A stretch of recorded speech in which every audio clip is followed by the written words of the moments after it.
அருணோதய சங்காசம் நீலகுண்டலதாரிடம் நீலாம்பரதரம் தேவம் வந்தேகம் பிரம்மநந்தனம் ஆதிநாதாய வித்மஹே அனுகிரக பிரதாய தீமஹே தன்ன சாஸ்தா பிரஜோதயாது.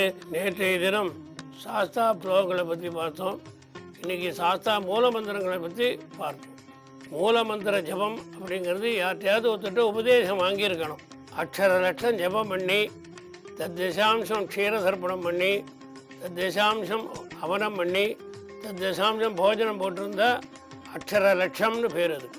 அதுக்கு போய் புனசரண விதியே பேர். எந்த ஒரு ஜபம் எடுத்துட்டாலும் அந்த ஜபத்தை நிறைய ஜபம் பண்ணணும். அக்ஷர லட்சம், ஒரு அக்ஷரம் பிரகாரம் ஒரு லட்சம், அப்படியே அக்ஷர லட்சம் ஜபம் பண்ணணும்.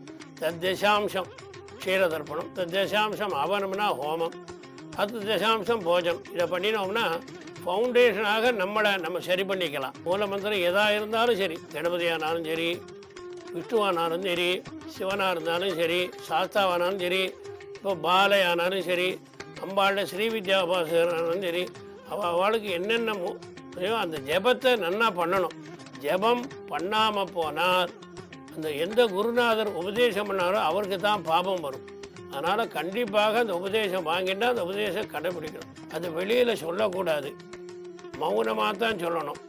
அதில் 4-5 விதம் இருக்குது. அதில் விதங்களை சொல்கிறேன் உங்களுக்கு. ஒவ்வொரு தெய்வத்திற்கும் பிரத்யேகமான மூலமந்திரங்கள் உண்டு. மூலமந்திரங்களை பீஜாட்சரம், இவற்றிற்கு ரிஷி சந்தஸ், நியாசம், தியானம், ஸ்லோகங்கள் உண்டு. மூலமந்திரங்களை மீண்டும் மீண்டும் உச்சரிப்பது ஜபம். மூலமந்திரங்களை முறைப்படி குரு மூலமாக உபதேசம் பெற வேண்டும். புனசரண விதி, ஜபித்தல் நல்ல பலன் உண்டு. அகத்தில் பகவானை காண உதவுவது மந்திர ஜபம். நம்ம ஒரு பொருள் மேலே உற்று நோக்கி நம்ம ஜபம் பண்ணோம்னா அது நம்மளை காப்பாற்றும். நம்ம கொடுக்குற விபூதியோ குங்குமமோ அது அவளுக்கு நல்லதாக நடக்கும். அதுதான் இதில் சொல்லியிருக்கு. ஜப முறை 4. ஜபம் 4 முறையில் பண்ணணும். எப்படின்னு கேட்டால் எல்லாருக்கும் தெரியற மாதிரி பண்ணினா பலன் கம்மி. நான் உரை, அருகில் இருப்பவர் கேட்கும்படி ஜபிப்பது 100 மடங்கு. மந்தம், தனக்கு மட்டும் கேட்கும்படி ஜபித்தால் 10,000 மடங்கு. மனதுக்குள்ளே ஜபித்தோமானா அசையாமல் ஜபம் 1,000,000 மடங்கு. சுத்தமானம், மனம் மந்திரத்தோடு ஒன்றி இருந்தால் பல கோடி மடங்கு. மந்திரம் சொல்கிறதே வெளியில் தெரியக்கூடாது. உதடு அசையாமல் சொன்னோம்னா பன்மடங்காக இருக்கும். அது விசேஷமான மந்திரத்தினுடைய பலன் கிடைக்கும்.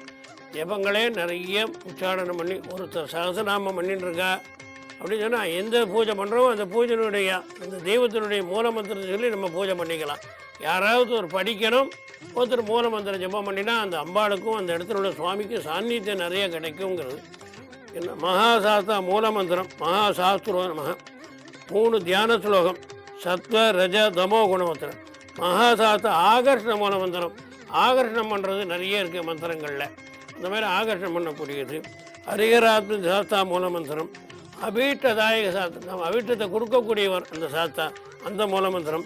கிராத சாஸ்தா மூலமந்திரம். இங்கே யாருக்குமே கிராத சாஸ்தா இருக்காது. அதே மாதிரி கேரளாவில் 2-3 கோல் இருக்கிற பெரிய பெரிய குருசாமிகளுக்கு தான் இருந்தது கிராத அஷ்டகம். கிராத சாஸ்தா மூலமந்திரம் அதுவும் 2 இருக்குது. அது ஒவ்வொரு யாராவது என்ன சொல்லிக்கிறோம் அந்த பிரகாரம் பண்ணிக்கலாம்.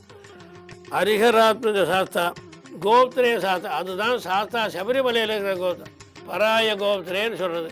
அதுக்கு மூலம் சிலவா சாஸ்தா மட்டும் போடுவா, சிலவா அம்பாள் உபாசனை இருக்கும், அம்பாளையும் சேர்த்து சொல்லுவா. அதனால் அது தப்பு, இது ரைட்டுன்னு சொல்ல வேண்டாம். அவளுக்கு எந்த குருநாதர் எது உபதேசம் பண்ணினாரோ அந்த உபதேசத்தை விடாமல் செய்தோமையானால் நம்மளை அந்த மூல மந்திரம் நம்மளை காப்பாற்றும். ஏன்னா விசேஷமான மந்திரங்கள்லாம் வெளியில் சொல்லக்கூடாது.